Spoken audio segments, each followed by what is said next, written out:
YouTube channel Rakesh physics classes में एक बार फिर से आप लोगों का स्वागत है। नाभिक में हम लोग प्रश्न कर रहे थे। छोटा छोटा जो टॉपिक है शॉर्ट नोट्स इसके ऊपर आता है 2 नंबर का या 3 नंबर का, तो उसमें जो लघु उत्तरीय प्रश्न होते हैं उसी लघु उत्तरीय प्रश्न को हम लोग कर रहे हैं टॉपिक वाइज।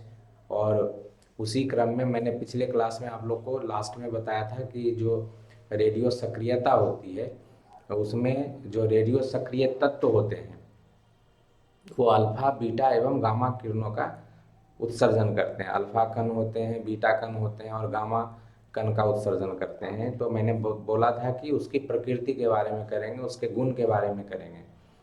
तो अल्फा बीटा और गामा जो किरणें उत्सर्जित करते हैं रेडियो एक्टिव पदार्थ या रेडियो सक्रिय तत्व या पदार्थ, तो वो कैसे होते हैं उसके बारे में हम लोग आज पढ़ेंगे। तो वही मैंने यहाँ पे लिख रखा है कि अल्फा बीटा तथा गामा किरणों के गुणों की तुलना करें। अल्फा कण होते हैं, बीटा कण होते हैं, गामा किरण होते हैं। तो अल्फा जो होता है वो हीलियम का नाभिक होता है। हीलियम का नाभिक का मतलब ये है कि हीलियम जो होता है उसके अंदर ये वाला He2 4 है। तो इसके अंदर तो आपको पता है कि ये जो है प्रोटॉन की संख्या है और इस 4 में 2 माइनस कर देंगे तो ये न्यूट्रॉन की संख्या होगी। तो प्रोटॉन और न्यूट्रॉन ही तो नाभिक में रहता है, बाहर में इलेक्ट्रॉन जो रहता है, मतलब इसके अंदर तो 2 इलेक्ट्रॉन भी है। अगर नाभिक नहीं बोलेंगे तो हीलियम का परमाणु में 2 इलेक्ट्रॉन भी है। इलेक्ट्रॉन नहीं होना चाहिए, कहने का मतलब आपको पता है कि जब भी आप एटम बनाते हैं, यहाँ पे जैसे एटम बनाएंगे तो ये हो गया नाभिक और ये हो गया इलेक्ट्रॉन घूमने वाली कक्षा। तो हीलियम के अंदर तो 2 इलेक्ट्रॉन भी होता है, ये हो गया परमाणु। लेकिन नाभिक का मतलब ये है कि ये जो इलेक्ट्रॉन है, ये जो घूमने वाले इलेक्ट्रॉन है, ये नहीं होंगे, केवल नाभिक होगा।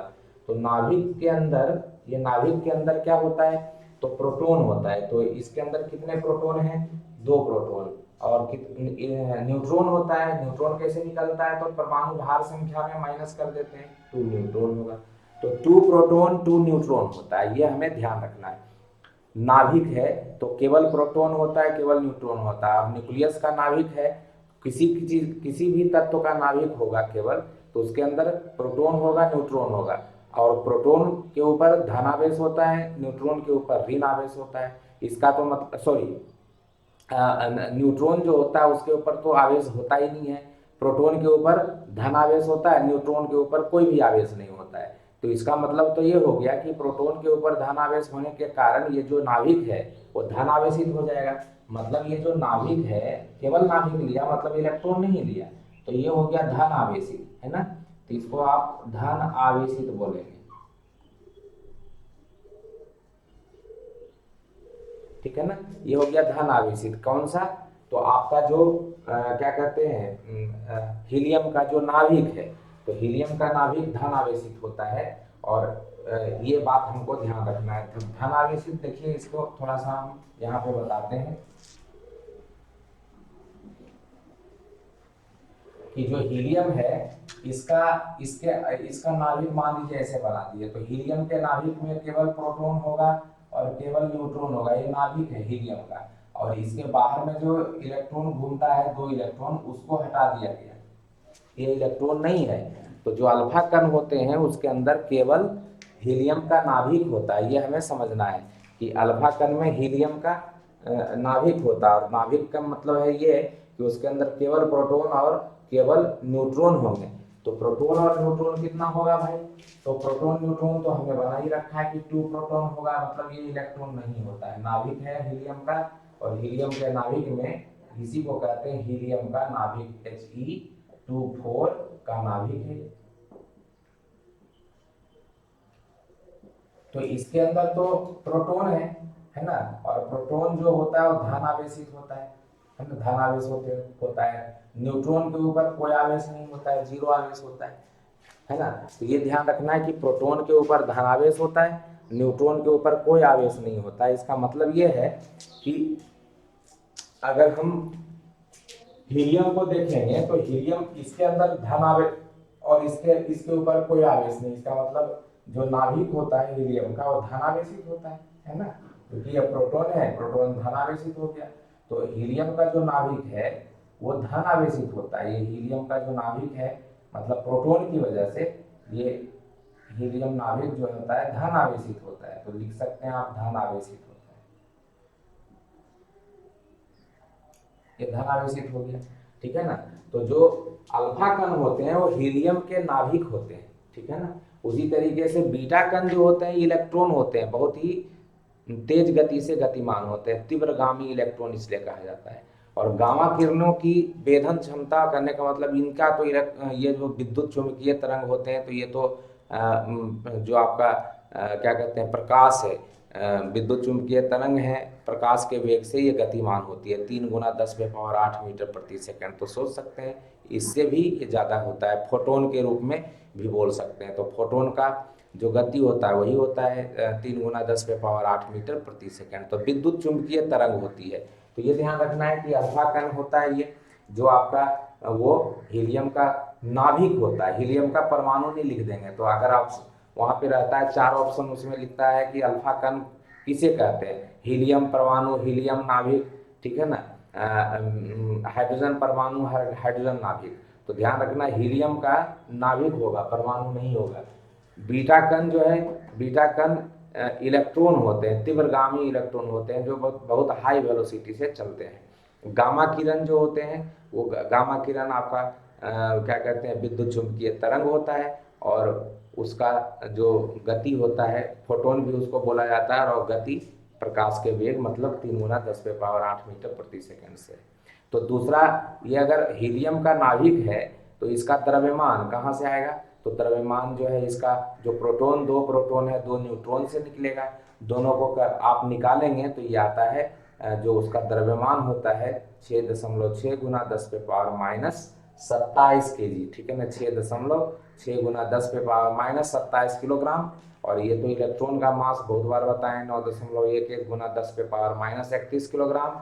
फोटोन या जो विद्युत चुंबकीय तरंगें होती हैं वो भारहीन होती हैं, उनका द्रव्यमान नहीं होता तो शून्य होता है। ये ध्यान रखना है, ये 1-1 नंबर का क्वेश्चन इससे बहुत आएगा, ये 2 नंबर में भी आ सकता है।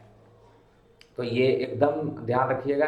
और कभी कभी तीनों पूछ देता है तो 5 नंबर का भी क्वेश्चन पूछ सकता है। तो ये लिखने में थोड़ा सा इसको तीनों का गुण है लिखना, तो बहुत आसानी से लिखा जा सकता है।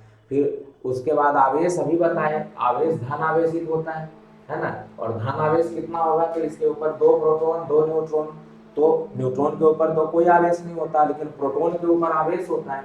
और एक प्रोटॉन के ऊपर आवेश कितना होता है, तो 1.6 × 10⁻−19 कूलम होता है प्लस में, एक प्रोटॉन के ऊपर ये है ना, प्रोटॉन का ये आवेश होता है। तो 2 प्रोटॉन है, यहाँ पे 2 प्रोटॉन है तो इसको क्या करेंगे 2 से गुना कर देंगे। 2 से गुना करिएगा तो 3.2 × 10⁻−19 किलोग्राम सॉरी कूलम आएगा, ये प्लस है ना।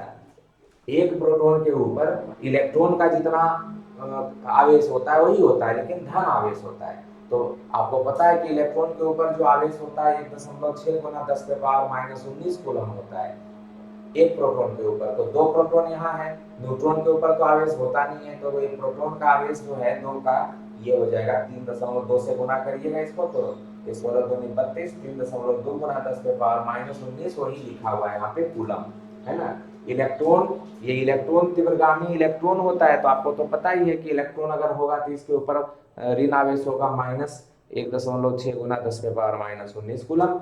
गामा किरण जो होती है वो द्रव्यमान विहीन होती है और आवेश विहीन होती है, मतलब गामा किरण का मास भी नहीं होता, चार्ज भी नहीं होता, ठीक है ना। वेग अगर बोलिए तो सबसे ज्यादा अधिकतम वेग इसका होता है, ये एकदम प्रकाश के वेग से गतिमान होता है 3 × 10⁸ मीटर प्रति सेकंड।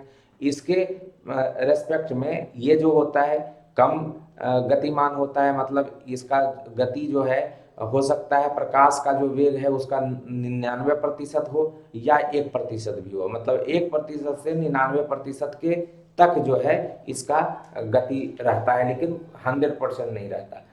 तीसरा जो अल्फा कण है आपका, तो अल्फा कण का गति ये निकल के आता है 1.4 × 10⁻7 से 2.2 × 10⁻7 मीटर प्रति सेकंड, ये मीटर प्रति सेकंड लिखा हुआ है, ठीक है, यहाँ पे मीटर प्रति सेकंड, तो ये मीटर प्रति सेकंड के बीच में होता है, ये ध्यान रखना है। ये फिर आयनाइजेशन पावर, तो आयनाइजेशन पावर जो है ये गामा किरणें चूंकि बहुत ही ज़्यादा गति से गतिमान होती है, तो इनका जो किसी भी पदार्थ के साथ जो इंटरेक्शन होता है, पदार्थ के साथ इनका जो क्या कहते हैं, किसी भी पदार्थ के साथ जब के अंदर जाता है तो बहुत जल्दी पास कर जाता है, तो उसके साथ ही इसका इंटरेक्शन एकदम कम हो पाता है, इसलिए ये दूसरे पदार्थ को आयनीकृत कम कर पाता है, क्योंकि उसको तो छेद के ही निकल जाता है, इतना इसकी गति ज़्यादा होती है।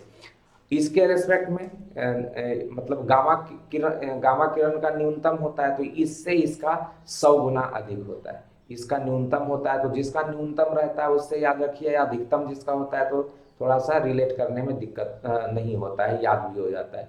तो न्यूनतम इसका है तो इससे 100 गुना ज़्यादा, इससे 100 गुना इसका ज़्यादा होता है। तो ये जो आयनाइजिंग पावर मतलब आयनीकरण करने की क्षमता सबसे ज़्यादा सबसे ज़्यादा अल्फा कणों में होती है, उसके बाद बीटा कण होते हैं। उसके बाद है वेधन क्षमता जिसको कि आप पेनिट्रेटिंग पावर बोलते हैं। तो पेनिट्रेटिंग पावर जो है मतलब सबसे ज़्यादा कौन छेद मतलब किसी वस्तु से जब गुजरता है तो सबसे ज़्यादा उसको वेधन करने की प्रवृत्ति या क्षमता कौन रखता है, तो जिसका सबसे गति ज़्यादा होगा, सबसे ज़्यादा गति है इसका गामा किरण का, तो वेधन क्षमता सबसे अधिक उसी का होगा। तो यहाँ पे वेधन क्षमता में देख लीजिए क्या लिखा है, बीटा कणों से 100 गुना, ये अधिकतम होता है, न्यूनतम इसका होता है ना। जिसका आयनीकरण क्षमता सबसे ज़्यादा होगा वो किसी भी पदार्थ के साथ सबसे ज़्यादा इंटरेक्शन करेगा, इसका मतलब ज़्यादा देर तक पदार्थ में रहेगा तभी आयनीकृत करेगा। जो सबसे न्यूनतम रहेगा उसका वेधन क्षमता सबसे ज़्यादा होगा, तो वेधन क्षमता इसका सबसे कम है, इससे इसका 100 गुना ज़्यादा है, इससे इसका 100 गुना ज़्यादा है। तो मतलब है सबसे ज़्यादा अधिकतम वेधन क्षमता गामा किरण का होता है। गामा किरणें वेधन करती हैं और ये बहुत ही खतरनाक भी होती है, पिछले क्लास में बताया था मैंने। फिर आपका उसके बाद विद्युत क्षेत्र है। तो विद्युत क्षेत्र में आपको पता है कि विद्युत क्षेत्र अपनी दिशा में किसको ले जाना चाहता है, तो विद्युत क्षेत्र अपनी दिशा में ले जाना चाहता है आपका क्या कहते हैं धन आवेश को, और अपने क्षेत्र के विपरीत दिशा में ले जाना चाहता है ऋण आवेश को, ठीक है ना।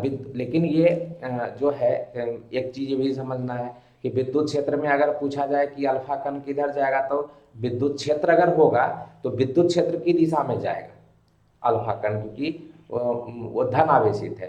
बीटा कण विद्युत क्षेत्र के विपरीत दिशा में जाएगा, ठीक है ना, ये भी ध्यान रखना है। और गामा किरण जो है उसके ऊपर कोई प्रभाव नहीं होता है। तो विद्युत क्षेत्र कैसे होगा, तो विद्युत क्षेत्र कैसे पैदा होता है, तो आपने पढ़ा है कि विद्युत क्षेत्र जो पैदा करते हैं वो प्लस और माइनस आवेश जो होता है उससे जो पोटेंशियल है उससे पैदा करते हैं। तो आपने पढ़ा था कि जो विद्युत क्षेत्र की दिशा होती है प्लस से माइनस की दिशा में होती है, ऐसे ये विद्युत क्षेत्र की दिशा होती है, प्लस से माइनस की दिशा में विद्युत क्षेत्र की दिशा होती है, जिसको हम ई से संकेत करते हैं। अब जरा यहाँ पे एक चीज क्या नजर आ रहा है कि अगर इसको हम प्लस वाला ये प्लेट बोले और इसको निगेटिव प्लेट बोले, क्योंकि अब धनात्मक प्लेट है ही, ये धनात्मक प्लेट हो गया और ये ऋणात्मक प्लेट हो गया, ठीक है ना। तो ये जो अल्फा कण विद्युत क्षेत्र की दिशा में जा रहा है, देख रहे हैं विद्युत क्षेत्र की दिशा में जा रहा है, लेकिन किधर कौन वाले प्लेट पे जाएगा, तो निगेटिव वाले प्लेट पे जाएगा। तो ये देख रहे हैं विद्युत क्षेत्र में अल्फा कण नेगेटिव प्लेट की ओर मुड़ती है, मतलब यहाँ से अगर अल्फा कण जो है ये इस तरीके से अगर जाएगा, इस तरीके से जाएगा तो सीधा नहीं जा करके ये ऐसे मुड़ जाता है अल्फा कण, ठीक है ना। उसी तरीके से तो अल्फा कण उधर मुड़ जाएगा, क्यों, क्योंकि विद्युत क्षेत्र की दिशा में गमन करता है। और वैसे भी सोच सकते हैं कि अल्फा कण धनात्मक आवेश है, तो धन आवेश किधर जाएगा, ऋण के पास जाएगा, तो ये अल्फा कण इधर मुड़ जाता है। ये ध्यान रखना है आपको कि अल्फा कण किधर मुड़ेगा, तो ऋण आवेश के डायरेक्शन में मुड़ जाता है। तो यही मैंने बताया कि अल्फा कण क्योंकि धन आवेश है तो धन किधर जाएगा, ऋण के। और ऐसे भी सोचिएगा कि अगर पूछेगा विद्युत क्षेत्र की दिशा में, विद्युत क्षेत्र कहीं पे पहले से उपस्थित है, उसमें हम अल्फा कण छोड़ दें तो किधर जाएगा, तो अब विद्युत क्षेत्र की दिशा में जाएगा, ये दिख रहा है विद्युत क्षेत्र प्लस से माइनस होता है तो इधर जाएगा, ठीक है ना। अल्फा कण धन आवेशित है, धन आवेश हमेशा विद्युत क्षेत्र की दिशा में ही गमन करता है क्योंकि उसके ऊपर उसी दिशा में बल लगता है। बीटा कण क्या है, तो ऋण आवेश है ना, दिख ही रहा है माइनस में, इलेक्ट्रॉन होता है तो माइनस में होगा। और ऋण आवेश अगर है तो ऋण आवेश किधर जाएगा, तो विद्युत क्षेत्र की दिशा के विपरीत दिशा में जाएगा। विद्युत क्षेत्र की दिशा के विपरीत दिशा में जाने का मतलब क्या है, इधर है। और इधर अगर जाएगा विद्युत क्षेत्र की दिशा के विपरीत जाएगा तो इसका मतलब पॉजिटिव प्लेट पे जाएगा। तो बीटा कण जाता है पॉजिटिव प्लेट के ऊपर। तो यहाँ से मैं इसको अगर बीटा कण लिखूं, ये प्लस, ये अल्फा वाला तो हो गया, और बीटा वाला अगर बोलिएगा तो प्लस माइनस यहाँ ले लेते हैं, ये विद्युत क्षेत्र की दिशा हो गई। ये बीटा कण को अगर सीधा जाने के लिए बोलिएगा तो सीधा नहीं जाएगा बीटा कण, क्योंकि बीटा कण तो निगेटिव है ना, ये निगेटिव होता है। तो बीटा कण सीधा नहीं जाएगा, किधर जाएगा, तो बीटा कण को अगर छोड़िएगा तो बीटा कण प्लस के तरफ आ जाएगा। कारण क्या है कि ये ऋण है तो प्लस के तरफ जाएगा। दूसरे शब्दों में विद्युत क्षेत्र की विपरीत दिशा में जाता है, विद्युत क्षेत्र इधर है तो उसके विपरीत जाता है। तो विद्युत क्षेत्र के विपरीत दिशा में आपका कण गमन करता है, अल्फा कण बीटा कण। लेकिन गामा कण पे कोई प्रभाव नहीं पड़ता, ठीक है ना। अगर आप प्लस माइनस फिर से विद्युत क्षेत्र पैदा करके रखते हैं यहाँ पे, है ना, और यहाँ पे गामा कण छोड़ते हैं गामा कण जाने के लिए। गामा कण कैसा कण होता है, तो उदासीन होता है, इसके ऊपर कोई आवेश नहीं होता, एकदम सीधी चली जाती है, तो सीधी गमन करती है। गामा कणों में कोई गामा किरणें जो होती है, कण नहीं होता ये, ठीक है ना, ये द्रव्यमान विहीन होता है। तो गामा कण लिखना ठीक नहीं है, गामा किरण, ठीक है ना। तो ये द्रव्यमान भी नहीं होता, आवेश भी नहीं होता। तो गामा किरण जो होता है, कण मत लिखिएगा गामा के साथ, ठीक है ना। तो ये द्रव्यमान विहीन और आवेश विहीन है, इसलिए इसको द्रव्यमान विहीन नहीं है तो कण नहीं बोलते। इसका ये एक किरणें होती है, फोटोन होता है, ठीक है ना। तो ये रेडिएशन होता है, विकिरण होता है। तो विद्युत क्षेत्र में ये प्रभाव होता है। उसी तरीके से चुंबकीय क्षेत्र की बात करते हैं, तो चुंबकीय क्षेत्र में ये दक्षिण ध्रुव की ओर मुड़ जाती है। जहाँ पे चुंबकीय क्षेत्र होगा तो वहाँ पे अगर आप इसको छोड़ेंगे इस अल्फा वाले कणों को, तो अल्फा वाले कण किधर चले जाते हैं, तो दक्षिण ध्रुव की दिशा में मुड़ते हैं। बीटा वाले जो होते हैं कण, ये उत्तरी ध्रुव की दिशा में मुड़ते हैं, जबकि गामा के ऊपर कोई प्रभाव नहीं होता, फिर से ये सीधी दिशा में जाती हैं।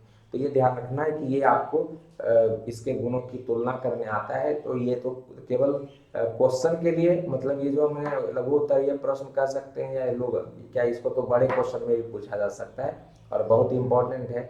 लेकिन साथ साथ इससे जो क्वेश्चन आपको 1 नंबर का आएगा, बहुत सारा आएगा, खास करके ये विद्युत क्षेत्र, चुंबकीय क्षेत्र, वेधन क्षमता और प्रकृति जो होती है कि अल्फा कण कौन से कण होते हैं, अल्फा कण को क्या कहा जाता है, हीलियम नाभिक बोला जाता है, बीटा कण क्या होते हैं, गामा किरण क्या होते हैं। तो ये ध्यान रखना है। गामा किरण का द्रव्यमान क्या होता है, गामा किरण का आवेश क्या होता है, ये बहुत क्वेश्चन पूछा जाता है। इनमें से कौन सा कण जो है उनका द्रव्यमान शून्य होता है, दे देगा अल्फा कण, बीटा कण, गामा कण।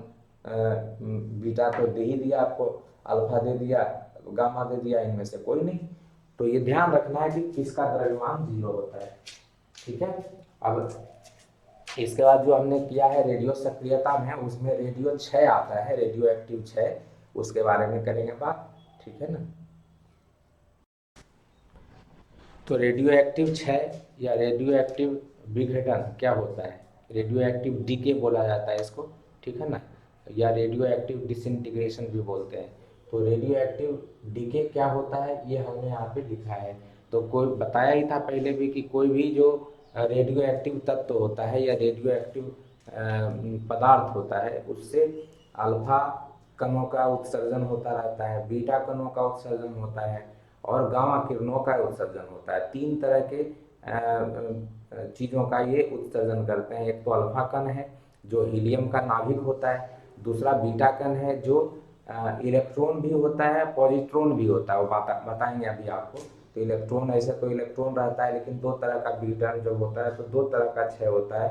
अल्फा ये बीटा जब होता है तो 2 तरह का क्षय होता है, एक इलेक्ट्रॉन के रूप में और दूसरा पॉजिट्रॉन के रूप में। दोनों के ऊपर केवल आवेश का अंतर होता है। इलेक्ट्रॉन जो है आपका वो उसके ऊपर ऋण आवेश होता है, पॉजिट्रॉन के ऊपर धन आवेश होता है, दोनों समान ही होता है, 1.6 गुना 10⁻⁻19। इलेक्ट्रॉन जब लिखते हैं तो ई लिखते हैं, ई माइनस। पॉजिट्रॉन जब लिखते हैं तो ई प्लस लिखते हैं। तो ये इलेक्ट्रॉन है और ये वाला पॉजिट्रॉन है, बस इतना का अंतर होता है।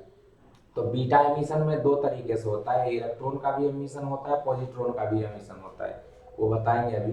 तो जब किसी रेडियो एक्टिव पदार्थ से अल्फा कण का उत्सर्जन होता है तो अथवा बीटा कण का उत्सर्जन होता है, तो वो जो है अल्फा कण का अगर उत्सर्जन करेगा तो क्या करेगा, हीलियम नाभिक उत्सर्जित करेगा। और हीलियम का अपने हीलियम अगर नाभिक को उत्सर्जित करता है तो हीलियम के पास तो दो क्या कहते हैं प्रोटॉन है यहाँ पे, और उसका जो परमाणु भार संख्या है वो 4 है, और इसको जो जेड बोलते हैं परमाणु संख्या 2 है। जब ये निकल जाएगा तो जिस परमाणु से निकलता है उसका ये परमाणु संख्या 2 कम कर देगा, और परमाणु भार संख्या जो परमाणु एटॉमिक मास नंबर बोलते हैं, परमाणु भार संख्या जिसको ए से संकेत करते हैं, उसको भी 4 से कम कर देगा। तो ये निकलता है तो ऐसा करता है। लेकिन जब आपका बीटा निकलता है तो बीटा तो इलेक्ट्रॉन होता है, तो वो उसका द्रव्यमान तो बहुत कम होता है, आपको पता है। तो द्रव्यमान कम होने की वजह से इसके भार संख्या पे कोई ज़्यादा फर्क नहीं होता, फर्क ही नहीं होता, केवल उसके परमाणु संख्या में फर्क होता है, जो हम आगे चल के बताएंगे। तो रेडियो एक्टिव जो क्षय होता है उसमें अल्फा बीटा गामा तीनों निकलता है। गामा तो केवल क्या कहते हैं रेडिएशन होता है, तो किसी पदार्थ का विघटन के बाद भी अगर ऊर्जा ज़्यादा होता है तो उसको स्थायी देने के लिए, स्थायित्व देने के लिए, स्टेबिलिटी देने के लिए वो और भी ऊर्जा का उत्सर्जन करते हैं। तो वो उसके अंदर हमें उस अवस्था में देखने को मिलता है। तो उसके बारे में हम लोग एक एक करके करेंगे। लेकिन अभी क्या है कि जब कोई रेडियो एक्टिव पदार्थ जो होता है वो अल्फा और बीटा कणों का उत्सर्जन करता है तो उसका परमाणु भार बदल जाता है। जैसे मान लीजिए कि अभी हमने कहा एग्जाम्पल में ऐसे बोलते हैं, उदाहरण में कि अगर मान लीजिए हमारे पास कोई ऐसा है तत्व है, कोई तत्व x है, इसका परमाणु संख्या z है और इसका भार संख्या ये होता ही है। इससे जो है अल्फा कण उत्सर्जित हो गए। तो अल्फा कण जो है ये तो नाभिक होते हैं, किसके नाभिक होते हैं, तो हीलियम के नाभिक होते हैं, और ये अल्फा कण है ना, इसके अंदर इलेक्ट्रॉन होता नहीं है।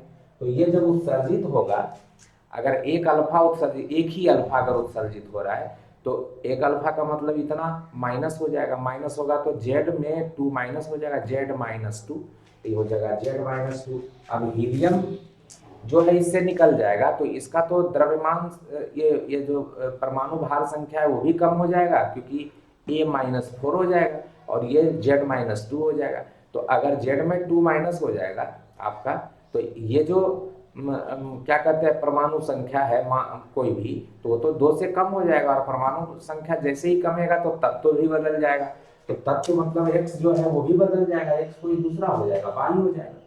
z के जगह पे ये Z-2 हो जाएगा और a के जगह पे A-4 हो जाएगा। तो जब भी हीलियम निकलता है, अल्फा कण निकलता है, तो इस तरीके का करता है। जैसे उदाहरण में जैसे मैं मान लीजिए यूरेनियम ले लेता हूँ, तो यूरेनियम का 92 238 वाला ले लेते हैं, या 235 वाला भी ले सकते थे। अगर यहाँ से अल्फा कण निकलता है, अल्फा कण का उत्सर्जन करता है, तो क्या हो जाएगा, 238 में 4 माइनस हो जाएगा तो 234 हो जाएगा, है ना। तो 234 लिखेंगे, और 92 में 2 माइनस हो जाएगा 90 होगा। 90 यूरेनियम का तो परमाणु संख्या 92 होता है, 90 परमाणु संख्या नहीं होता है क्या कहते हैं यूरेनियम का। तो तत्व भी बदल रहा है, वो थोरियम का होता है। तो यहाँ पे TH लिखना पड़ेगा, TH होता है थोरियम, तो ये थोरियम हो गया, है ना।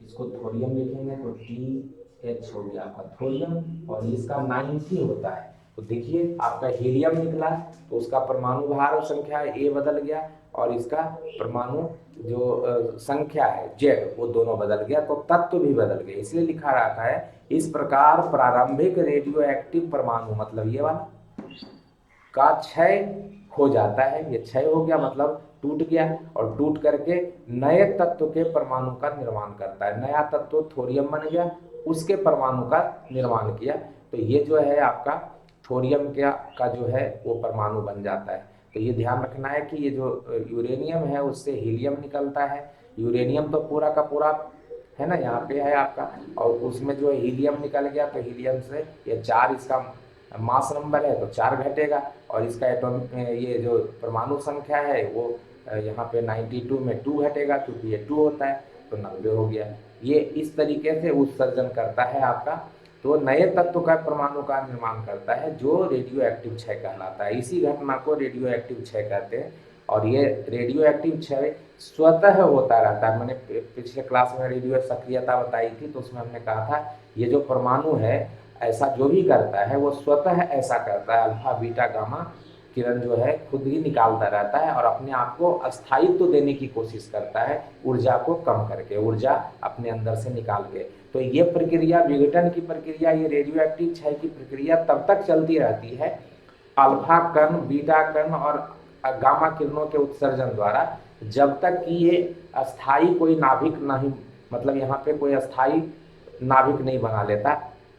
जैसे यूरेनियम है तो यूरेनियम टूटता रहता है, थोरियम बनाता है, थोरियम से फिर टूटता है, इस तरीके से प्रक्रिया में ये चलता रहता है। और जो लास्ट में जो इसका स्टेबल न्यूक्लियस बनता है, जो अस्थाई नाभिक बनता है, उसको हम सीसा बोलते हैं, लेड बोलते हैं। तो ये प्रक्रिया चलती रहती है और ये सीसा में बदल जाता है। तो जब तक ये अस्थाई नाभिक में नहीं बदलता तब तक ऐसे जो जितने भी पदार्थ या तत्व होते हैं, रेडियो एक्टिव तत्व जिसको बोला जाता है, वो सारे के सारे अल्फा बीटा और गामा का क्षय करते रहते हैं। तो ये ध्यान रखना है आपको कि ये अपने आप को स्टेबल बनाने के लिए ऐसा करता है।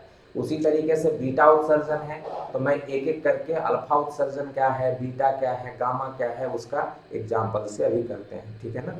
तो ये जो है रेडियो एक्टिव क्षय, आपके रेडियो एक्टिव डीके क्या होता है वो हमने बताया एग्जाम्पल के साथ। अब दूसरा आएंगे हम लोग कि रेडियो एक्टिव क्षय में जो अल्फा और बीटा और गामा तीनों जो उसमें होता है इन्वॉल्व, उसके बारे में। तो अल्फा क्षय क्या होता है, अल्फा बीटा गामा में अल्फा क्षय ऑलरेडी आप लोग को बताए ही कि अल्फा क्षय जब भी होगा तो अल्फा क्षय में क्या होता है, तो हमने कहा हीलियम का न्यूक्लियस निकल जाता है। तो अगर एक हीलियम निकलेगा तो कोई भी तत्व होगा तो उसका जो परमाणु भार संख्या ए में 4 घट जाएगा, 4 माइनस कर देगा, और परमाणु संख्या जो होता है जेड जो होता है उसमें 2 माइनस कर देगा। तो हमने इसलिए तत्व लिया एक्स को तत्व से संकेत करते हैं, जेड को परमाणु संख्या से, इसको परमाणु भार से, ठीक है ना। तो परमाणु भार 4 से घट जाता है और परमाणु संख्या 2 से घट जाता है। तो ये हमने अभी आपको एग्जाम्पल बताया ही था कि अल्फा क्षय जो होता है उसके अंदर किसी भी तत्व का जो परमाणु का नाभिक होता है वो अपना द्रव्यमान जो होता है, परमाणु द्रव्यमान या परमाणु भार, वो 4 से कम कर लेता है, जबकि परमाणु संख्या 2 से कम कर लेता है। तो ये नया जो बनता है उसको हम डाउटर न्यूक्लियस कहते हैं या अनुजात नाभिक भी बोलते हैं। इसको डाउटर न्यूक्लियस कहा जाता है, अनुजात नाभिक, इसको कहा जाता है अनुजात नाभिक, ठीक है ना, डाउटर न्यूक्लियस बोलते हैं इसको, डाउटर न्यूक्लियस। और ये प्रारंभिक हो गया है ना, प्रारंभिक नाभिक जिसको आप पेरेंट न्यूक्लियस भी बोलते हैं इसको। तो ये प्रारंभिक नाभिक या पेरेंट न्यूक्लियस बोला जाता है। तो ये है आपका अल्फा क्षय की अल्फा क्षय एक रेडियो एक्टिव क्षय होता है जिसमें रेडियो एक्टिव तत्व के परमाणु के नाभिक की परमाणु संख्या में जेड में 2 की कमी होती है, तथा परमाणु भार संख्या या परमाणु भार भी केवल लिख सकते हैं ए जो ऊपर लिखा रहता है में 4 की कमी हो जाती है, ठीक है ना। और तथा नए अनुजात नाभिक जिसको डॉटर न्यूक्लियस बोलते हैं, मतलब ये वाला का निर्माण होता है। तो हमने यूरेनियम का ये पेरेंट न्यूक्लियस लिया, प्रारंभिक न्यूक्लियस ले लिया, उसका 238 यहाँ पे परमाणु भार होता है, 92 जो होता है ये 92 जो है इसका परमाणु संख्या होता है। तो जब आप इससे हीलियम जब निकलता है रेडियो एक्टिव क्षय में तो ये 238 4 से कम हो जाएगा और 92 2 से कम हो जाएगा। तो 238 माइनस 4 234 हो जाएगा और 92 माइनस 2 90 हो जाएगा। तो ये एकदम ध्यान रखने वाली बात है। ये बहुत आता है कि इससे एक निकला तो कहेगा 4 निकला तो 3 अल्फा निकला तो क्या होगा। तो उस तरीके से भी बोल सकते हैं कि इससे बोलेगा 3 अल्फा निकल गया, तो मान लीजिए कि 3 अल्फा निकल जाएगा तो एक एग्जाम्पल के रूप में बता रहे हैं कि आपको कोई भी दे देगा कि 3 अल्फा निकल जाएगा, तो 3 अल्फा निकलने का मतलब है कि यहाँ पे यूरेनियम ही मान लीजिए ले लेते हैं, तो 92 हो गया, 238 हो गया, माइनस 3 अल्फा हो गया, तो 3 अल्फा का मतलब तो हो गया 3 हीलियम हो गया, है ना। ये 3 अल्फा आपसे बोल दिया कि जो नाभिक है उसने 3 अल्फा निकाल दिया, तो 3 अल्फा का मतलब अल्फा तो होता है हीलियम, नाभिक 3 निकल गया, तो 3 ये परमाणु, इसका परमाणु भार संख्या होता है या परमाणु भार 4 होता है, परमाणु संख्या 2 होता है, तो 3 दूनी 6 हो गया, 6 यहाँ से घट जाएगा, ठीक है ना। तो ये आपका जो है यहाँ से 6 घटेगा और यहाँ से 4 दिया 12 घट जाएगा, तो 238 में 12 जाएगा तो 226 हो जाएगा, है ना। ये 238 में जब ये माइनस करिएगा तो कितना हो जाएगा, 226 हो जाएगा, 226 हो गया, क्योंकि ये 4 3 जा 12 हो जाएगा, और 4 3 जा 12 को माइनस कीजिएगा तो ये हो जाएगा 12 माइनस, तो 26 हो जाएगा। 3 2 जा 6 है, इसको 92 में माइनस कीजिएगा तो 86 हो जाएगा, तो यहाँ पे 86 आएगा। तो यहाँ पे 86 होता है रेडॉन का, रेडॉन बोलते हैं, तो ये 86 यहाँ लिखिएगा, तो ये हो गया नया रेडॉन इसको बोलते हैं। तो देखिए ये रेडॉन जो है नया तत्व बन गया, नया न्यूक्लियस बन गया, तो ही नए अनुजात न्यूक्लियस का, जो अनुजात न्यूक्लियस है उसका फॉर्मेशन होता है। तो ये 3 अगर बोलेगा तो इस तरीके से निकालेंगे, 4 बोलेगा 5 बोलेगा तो उसको मल्टीप्लाई कर देंगे, 5 बोलेगा तो 5 होगा 20, इसमें माइनस होगा, ठीक है ना, 5 दूनी 10 82 हो जाएगा। तो ये ध्यान रखना है, इस तरीके से क्वेश्चन दे देता है कि यहाँ पे कुछ दे देगा, उसमें हो सकता है आपको ये तत्व नहीं दे करके एक्स वाई जेड ऐसे लिख दे, 4 अल्फा 5 अल्फा निकाल दिया, तो आपको पता होना चाहिए कि जेड में उस तरीके से अगर 5 अल्फा निकलेगा तो 5 दूनी 10 माइनस होगा, 5 होगा 20, यहाँ से माइनस होगा, तो यहाँ ए माइनस 20 लिखा जाएगा और यहाँ पे जेड माइनस 10 लिखा जाएगा। तो इस तरीके से हम अल्फा 6 करते हैं, ठीक है। अब इसके बाद हम लोग करेंगे बीटा 6, ठीक है। देखिए बीटा 6, अब ये है क्या, बीटा 6 क्या होता है ना, ये बीटा 6 क्या होता है, तो जब नाभिक स्वतः एक इलेक्ट्रॉन अथवा एक पॉजिट्रॉन का उत्सर्जन करता है, इलेक्ट्रॉन के ऊपर तो पता है -1.6 गुना 10 पे पावर -19 होता है उसका आवेश, और पॉजिट्रॉन के ऊपर उतना ही आवेश होता है +1.6 इंटू 10 पे पावर -19 कूलम का। तो इलेक्ट्रॉन के ऊपर जो आवेश होता है वो माइनस में होता है 1.6 गुना 10 पे पावर -19 कूलम, और पॉजिट्रॉन जो बोलते हैं ई माइनस से इसको संकेत करते हैं इलेक्ट्रॉन को, पॉजिट्रॉन को ई प्लस से, ये +1.6 इंटू 10 पे पावर -19 कूलम होता है। तो आवेश दोनों के ऊपर समान होता है, केवल एक पे धन आवेश होता है जिसको पॉजिट्रॉन बोलते हैं, एक पे ऋण आवेश होता है जिसको इलेक्ट्रॉन बोलते हैं। तो जब भी कोई नाभिक स्वतः एक इलेक्ट्रॉन का या तो इलेक्ट्रॉन का या पॉजिट्रॉन का उत्सर्जन करता है तो उसे बीटा 6 कहते हैं। मतलब इलेक्ट्रॉन का करेगा तब भी, पॉजिट्रॉन का करेगा तब भी, दोनों में से कोई एक करेगा। अगर इलेक्ट्रॉन का 6 करता है तो बीटा -6 कहते हैं उसको, ठीक है ना। तो बीटा को के ऊपर बीटा माइनस लगा देते हैं, इलेक्ट्रॉन का 6 है इसलिए। और पॉजिट्रॉन का जब 6 करता है तो पॉजिट्रॉन धन आवेश है तो इसके ऊपर प्लस लगा देते हैं, इलेक्ट्रॉन माइनस आवेश है इसके ऊपर माइनस लगा देते हैं, अगर धन आवेश है तो धन प्लस लगा देते हैं। तो इसलिए इलेक्ट्रॉन के 6 को बीटा -6 कहा जाता है और पॉजिट्रॉन के 6 को बीटा +6 कहा जाता है, ठीक है ना। तो बीटा -6 जो होता है और बीटा +6 में दोनों इलेक्ट्रॉन का और पॉजिट्रॉन का 6 होता है, तो जो नाभिक है उसके अंदर एक प्रक्रिया होती है, जब बीटा का 6 होता है तो उसमें न्यूट्रॉन एक प्रोटॉन में बदलता है और इलेक्ट्रॉन में बदलता है, साथ साथ एक नए पार्टिकल्स, नए कण का जन्म होता है, नए कण का उत्सर्जन होता है जिसको एंटी न्यूट्रिनो कहते हैं, जिसका कि द्रव्यमान नगण्य होता है लेकिन आवेश जो है उसका शून्य होता है। तो बीटा 6 में एक नया कण का उत्सर्जन होता है, पूछ सकता है बीटा -6 में किस कण का उत्सर्जन होता है, तो एंटी न्यूट्रिनो का। ध्यान रखना है आपको, कैसे याद रहेगा, बीटा माइनस है तो ये जो न्यूट्रिनो है उसके ऊपर जो है माइनस का साइन लगा रहता है, तो बीटा माइनस में ये जो ऊपर रहता है तो एंटी बोलते हैं, एंटी न्यूट्रिनो है। तो देखना है हमने क्या कहा कि बीटा -6 जब होता है तो न्यूट्रॉन टूट जाता है किसमें, तो प्रोटॉन और इलेक्ट्रॉन में। तो बीटा -6 में जो नाभिक होता है ना, नाभिक के अंदर का एक न्यूट्रॉन एक प्रोटॉन में तथा एक एंटी न्यूट्रिनो का जन्म होता है। तो एक न्यूट्रॉन एक प्रोटॉन में बदल जाता है, और वो प्रोटॉन में जब बदलता है, न्यूट्रॉन के ऊपर कितना आवेश है, 0 आवेश है। तो प्रोटॉन में जब बदलता है तो ये धन आवेश हो गया, धन आवेश ये और ऋण आवेश ये दोनों मिलकर के शून्य हो गया, इसके ऊपर तो आवेश होता ही नहीं है। तो शून्य आवेश इधर भी, शून्य आवेश इधर भी, तो ये आवेश का संरक्षण भी फॉलो कर रहा है। इसलिए प्रोटॉन जब टूटता है तो इलेक्ट्रॉन अपने आप वहां पे जन्म लेता है। जन्म क्या मतलब कर सकते हैं, न्यूट्रॉन, लेकिन नाभिक के अंदर तो इलेक्ट्रॉन होता नहीं, नाभिक के अंदर न्यूट्रॉन होता है। तो न्यूट्रॉन टूट करके प्रोटॉन में बदलता है, उसकी वजह से इलेक्ट्रॉन का भी वहां पे चार्ज का संरक्षण की वजह से इलेक्ट्रॉन वहां पे उत्सर्जित होता है। साथ साथ एक नए जो कण का उत्सर्जन होता है जिसको हम एंटी न्यूट्रिनो बोलते हैं, और एंटी न्यूट्रिनो का द्रव्यमान नगण्य होता है और आवेश शून्य होता है। ऑलरेडी मैंने आपको ये बता दिया है ना।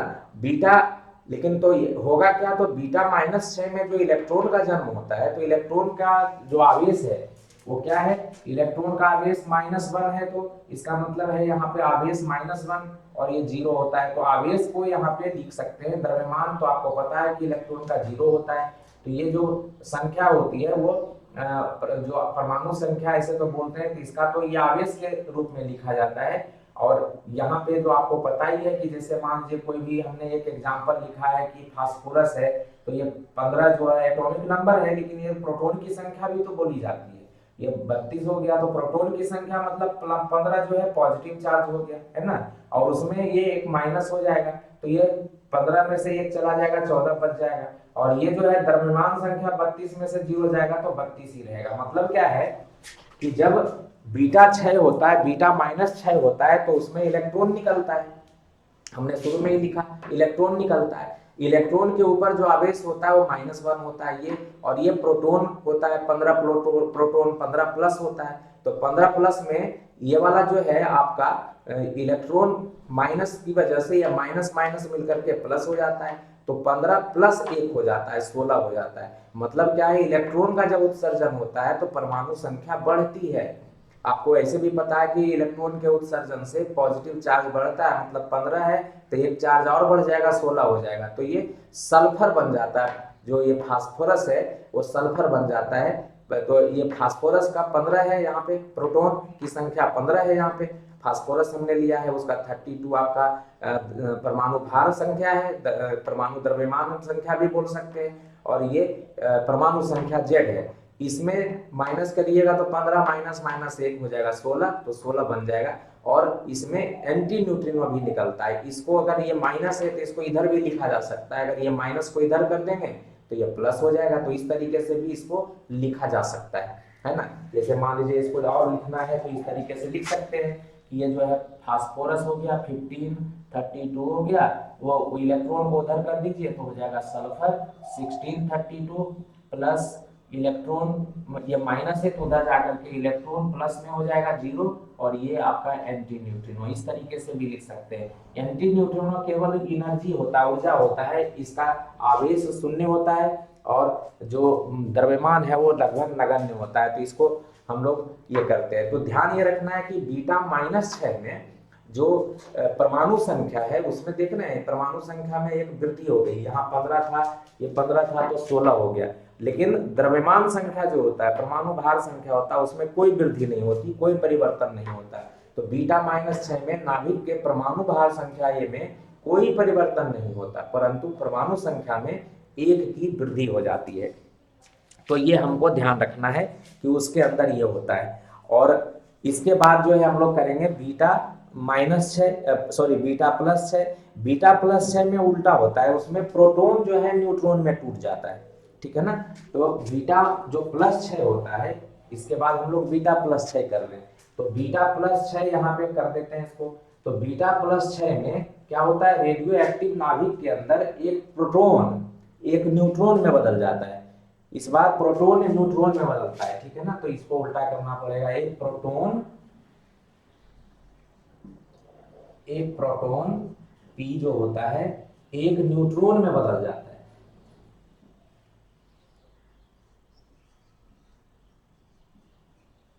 न्यूट्रॉन में बदल जाता है, ठीक है ना। और एक नए कण यहाँ पे न्यूट्रिनो का जन्म होता है, एक नए कण न्यूट्रिनो, तो न्यूट्रिनो को केवल कहे थे आपको, जब ऊपर इस तरीके से लगा रहता है तो एंटी कहेंगे, नहीं लगाएंगे तो न्यूट्रिनो का जन्म उत्सर्जन होता है, ठीक है ना। इस तो न्यूट्रिनो का जो जन्म होता है वो न्यूट्रिनो का भी द्रव्यमान करीब करीब नगण्य ही होता है, या कह सकते हैं कि बहुत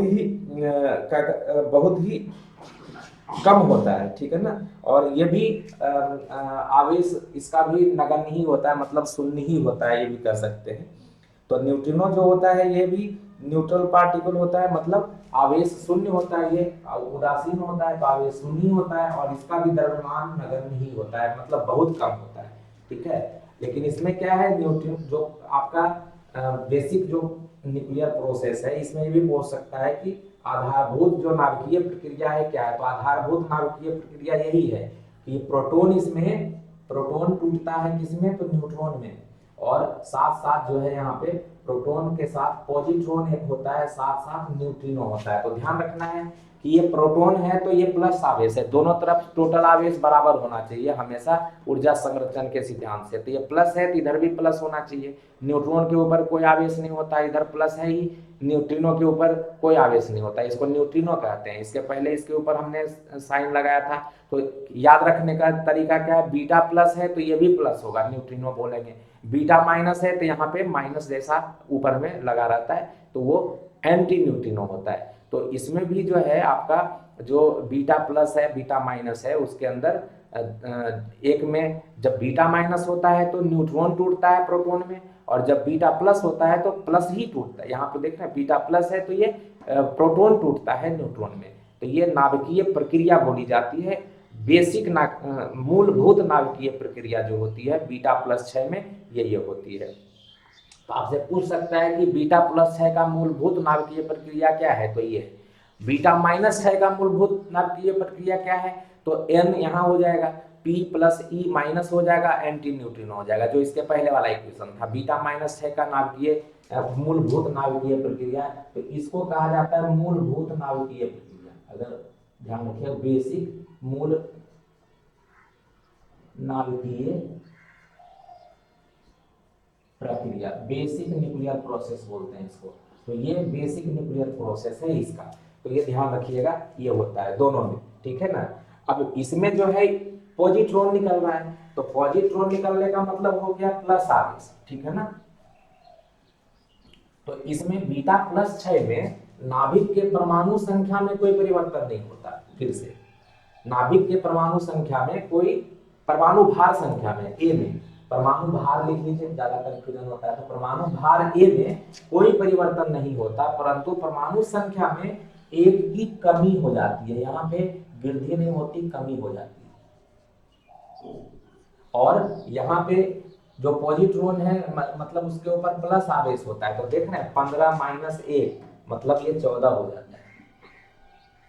और न्यूट्रिनो होता है तो न्यूट्रिनो का जन्म होता है, मतलब क्या है, ये जो फास्फोरस है वो 15 है, 32 है, इससे क्या निकला, तो पॉजिट्रॉन, पॉजिट्रॉन का मतलब प्लस आवेश, प्लस आवेश द्रव्यमान तो इसका शून्य होता ही है, तो 15 माइनस 1 हो गया है ना, ये 15 माइनस 1 14 हो गया। 14 किसका होता है, तो 14 होता है आपका सिलिकॉन का, तो अब सल्फर नहीं लिखेंगे, सिलिकॉन लिखेंगे, तो सिलिकॉन हो गया यहाँ पे, ये 14 हो गया, और 32 माइनस 0 ये 32 हो गया, तो इसका सिलिकॉन का फॉर्मेशन होता है। और साथ साथ क्या हो गया, तो न्यूट्रिनो का जन्म होता है, तो न्यूट्रिनो हमने यहाँ पे लिखा है। तो एक प्रक्रिया जो होती है उसके अंदर एंटी न्यूट्रिनो बनता है, दूसरी प्रक्रिया जो होती है उसके अंदर न्यूट्रिनो बनता है, ठीक है ना। तो ये ध्यान रखना है कि बीटा 6 और बीटा माइनस 6 में क्या बेसिक प्रोसेस है वो हमको पता होना चाहिए। बीटा 6 क्या होता है, तो बीटा 6 दोनों होता है, इलेक्ट्रॉन का जब उत्सर्जन होता है तब भी बीटा 6 बोलते हैं, पॉजिट्रॉन का उत्सर्जन होता है तब भी बीटा 6 बोलते हैं। एक को बीटा माइनस बोलते हैं जब इलेक्ट्रॉन होता है, इलेक्ट्रॉन के ऊपर माइनस आवेश तो बीटा माइनस, पॉजिट्रॉन के ऊपर प्लस आवेश तो बीटा प्लस बोलते हैं। तो बीटा प्लस और बीटा माइनस अलग अलग है। बीटा प्लस में प्रोटॉन बदलता है, नाभिक के अंदर का प्रोटॉन जो होता है न्यूट्रॉन में बदल जाता है, साथ साथ एक पॉजिट्रॉन, और ये जो नए क्या कहते हैं नाभिकीय कण का जन्म होता है वो है न्यूट्रिनो। जबकि बीटा माइनस 6 में न्यूट्रॉन बदलता है, प्रोटॉन में और इलेक्ट्रॉन में, और वहां पे एक एंटी न्यूट्रिनो का जन्म होता है। तो ये दोनों बेसिक प्रोसेस आपको ध्यान रखना है। तो यहाँ पे भी वही चीज है, अगर बोलेगा कि कोई भी, जैसे यहाँ पे फास्फोरस ले लिया, इससे एक इलेक्ट्रॉन निकला तब तो ये बनेगा, दो इलेक्ट्रॉन निकलेगा तो ये +2 हो जाएगा, 2 से मल्टीप्लाई करेंगे, यहाँ 2 लिखेंगे तो 2 से मल्टीप्लाई करेंगे। यहाँ पे जैसे मान लीजिए मैंने लिखा कि ये फास्फोरस से 2 इलेक्ट्रॉन निकल रहा है, मतलब क्या हो गया, ई पे +1 ये हो गया इलेक्ट्रॉन, तो 2 इंटू +1 2 हो गया, तो 15 - 2 हो जाएगा, मतलब 13 बन जाएगा। तो 13 बनेगा तो यहाँ पे 13 एल्युमिनियम का होता है, तो एल्युमिनियम हो जाएगा। और आपको पता है ये तो कोई 2 इंटू 0 0 हो गया, तो 32 - 0 32 ही रहेगा, तो इसमें कोई अंतर नहीं होगा। ये हमेशा ध्यान रखना है कि आपका जो इलेक्ट्रॉन है वो जब निकलेगा तो परमाणु संख्या को बढ़ा देगा, 4 इलेक्ट्रॉन निकलेगा तो 4 परमाणु संख्या बढ़ा देगा। पॉजिट्रॉन जब निकलेगा तो परमाणु संख्या को घटा देगा, 2 निकलेगा तो 2 घटा देगा परमाणु संख्या, ये होता है ना, जेड जिसको बोलते हैं। 5 निकलेगा तो 5 को घटा देगा, तो इसलिए मैंने लिखा 1 की कमी हो जाती है। तो 1 अगर उत्सर्जन होगा तो 1 की कमी हो गई, और 4 उत्सर्जित होगा तो 4 की कमी हो जाएगी, 5 उत्सर्जित होगा तो 5 की कमी हो जाएगी, ठीक है ना। तो ये ध्यान रखना है कि बीटा 6 में, क्योंकि एक ही यहाँ पे निकलता है ना, तो 1 निकलेगा तो ये, अगर 5 6 होगा मतलब 5 अगर इलेक्ट्रॉन का उत्सर्जन, पॉजिट्रॉन का उत्सर्जन होगा तो उसका जो एटॉमिक नंबर है जेड वो 5 से घट जाएगा। तो ये सब ध्यान रखिएगा, इसको प्रोसेस वाइज हम 1-2 क्वेश्चन करा के आपको बताएंगे। अभी इसके बाद जो है हमारा एक 6 और बचता है, जो है गामा 6। तो गामा 6 में केवल जो है ऊर्जा का विकिरण होता है, और कोई भी जो नाभिक होता है वो जब अस्थायी अवस्था में होता है, मतलब जब उसके पास ऊर्जा ज्यादा होता है, तो उस ऊर्जा को छोड़ करके वो अपने आप को अस्थायित्व देता है, स्टेबिलिटी देता है, ठीक है। तो इसके बाद हम लोग कर रहे हैं गामा 6, जो हम आज का लास्ट पार्ट है। ये गामा 6 हमने क्या कहा था कि जब नाभिक जो है अल्फा बीटा 6 के द्वारा जब अपने दूसरे अनुजात नाभिक में बदलता है, डॉटर न्यूक्लियस में बदलता है, तो उसके बाद भी उसके अंदर ऊर्जा बची रह जाती है और वह उत्तेजित अवस्था में रहता है, एक्साइटेड स्टेट में रहता है। और जब उत्तेजित अवस्था में होता है तो अपने ऊर्जा का क्षय करता है, केवल ऊर्जा का क्षय करता है, नाभिक वही रहता है, लेकिन ऊर्जा के क्षय द्वारा वो अपनी ऊर्जा स्तर को कम करके अस्थायित्व प्राप्त करता है। तो गामा 6 में केवल विकिरण या ऊर्जा का क्षय होता है। तो गामा हमने बताया भी था आपको कि उसका केवल ऊर्जा होता है, उसके अंदर कोई द्रव्यमान नहीं होता, वो उसके अंदर कोई आवेश नहीं होता, तो आवेश में भी कोई बदलाव नहीं होगा, एटॉमिक नंबर में कोई बदलाव नहीं होगा, और द्रव्यमान नहीं होता तो द्रव्यमान में भी कोई बदलाव नहीं होगा, केवल ऊर्जा होती है। और ऊर्जा अगर होती है तो वो ऊर्जा का क्षय करता है। तो कोई भी परमाणु नाभिक जब अल्फा और बीटा 6 द्वारा किसी दूसरे नाभिक में बदलता है, डॉटर न्यूक्लियस में बदलता है, तो उस समय भी उसके पास ऊर्जा बहुत रहती है और वो उत्तेजित अवस्था में रहता है, एक्साइटेड स्टेट में रहता है। तो उस उत्तेजित अवस्था से जो न्यूनतम ऊर्जा स्तर में आने की जब कोशिश करता है तो उसमें वो गामा किरणों का रेडिएशन करता है और उसके द्वारा वो अपने अस्थायित्व को प्राप्त करता है। इसी प्रक्रिया को हम लोग गामा 6 करते हैं। देखिए, जब किसी नाभिक से अल्फा कण अथवा बीटा कण उत्सर्जित होता है तो शेष बचा नाभिक, जिसको आप डॉटर न्यूक्लियस बोलते हैं, सामान्यतः उत्तेजित अवस्था में ही रहता है, जो नाभिक की अस्थायी अवस्था होती है। अतः यह नाभिक तुरंत अपनी अतिरिक्त ऊर्जा को गामा किरणों के रूप में उत्सर्जित कर देता है और सामान्य ऊर्जा स्तर में आकर अस्थायी हो जाता है। तो सामान्य ऊर्जा स्तर कोई भी, मैंने कहा है बार बार आपको कि इस ब्रह्मांड में कोई भी जो वस्तु है अपनी ऊर्जा को कम करना चाहता है, जिससे कि वो स्टेबल हो जाए। तो स्टेबिलिटी गेन करने के लिए ऐसा करता है। एग्जाम्पल में जैसे कोबाल्ट है ना, 27, ये 27 और 60 है उसका द्रव्यमान संख्या, और ये परमाणु संख्या है जेड है, ये ए है, परमाणु भार 60 है, परमाणु संख्या जेड 27 है। ये जब बीटा माइनस का एमिशन करता है, बीटा माइनस का मतलब इलेक्ट्रॉन में जो आपने पढ़ा था कि जो नाभिकीय प्रक्रिया है वो न्यूट्रॉन बदलता है प्रोटॉन में और इलेक्ट्रॉन में और एंटी न्यूट्रिनो में। तो जब ये इलेक्ट्रॉन यहाँ से निकलेगा तो इलेक्ट्रॉन में -1 होता है उसका आवेश, तो मैंने कहा था माइनस माइनस प्लस हो जाएगा, एक बढ़ जाएगा, मतलब 27 28 में बदल जाएगा। 28 निकेल का होता है परमाणु संख्या, तो निकेल देखिए यहाँ पे लिखा हुआ है। परमाणु भार में कोई बदलाव नहीं होता तो 60 60 ही है। ये 27 एक बदल के 28 हो गया, बढ़ जाता है जब बीटा माइनस होता है तो एक बढ़ता है, परमाणु संख्या में एक वृद्धि होती है, भार में कोई बदलाव नहीं होता। तो ये जो निकेल का जो नाभिक है, जो ये नया बना, उसकी ऊर्जा बहुत ज्यादा होती है, और ज्यादा का मतलब ये अपनी ऊर्जा का उत्सर्जन करेगा और अपने आप को स्थायित्व प्रदान करने के लिए, उस अवस्था में आने के लिए केवल गामा का रेडिएशन करता है। और देखिए ये 2 बार करता है, पहली बार 1.17 मेगा इलेक्ट्रॉन वोल्ट का करता है, मैंने बताया था मेगा इलेक्ट्रॉन वोल्ट जो होता है 1.6 गुना 10⁻⁻13 जूल होता है। तो ये जूल उतना आपका ये ई गामा जो है आपका इतना निकलता है, मतलब एनर्जी ऑफ गामा रेडिएशन। फिर जो है दूसरी बार ये करता है रेडिएशन जिसका कि मान 1.33 मेगा इलेक्ट्रॉन वोल्ट है, और तब जो है अपने न्यूनतम ऊर्जा स्तर में आता है, और ये निकल यहाँ पे अपने आप को स्थायित्व प्रदान करता है। तो मतलब कोई भी रेडियो एक्टिव क्षय होता है, उसमें हमने आपको 2 बातें बताई थी कि अल्फा का क्षय होगा, अल्फा के साथ गामा भी होगा, बीटा का क्षय होगा, बीटा के साथ गामा का भी होगा।